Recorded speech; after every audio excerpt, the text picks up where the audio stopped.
How does a tool called the load buster safely disconnect an active high-voltage power line?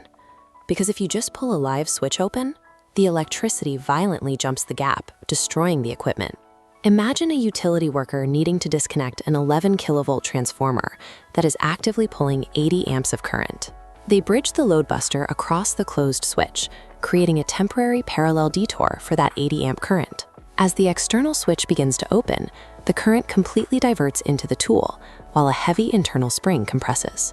But separating the internal contacts will still spark an arc, and human pulling speed is far too slow to cleanly break 11 kilovolts. So when the tool extends to a precise distance, an internal trigger releases that compressed spring.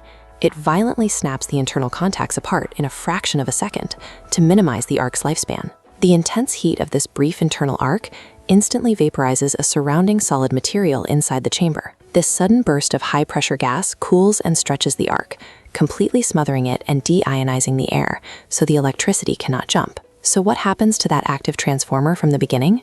The internal current drops to zero, allowing the massive switch to smoothly drop open, completely spark-free.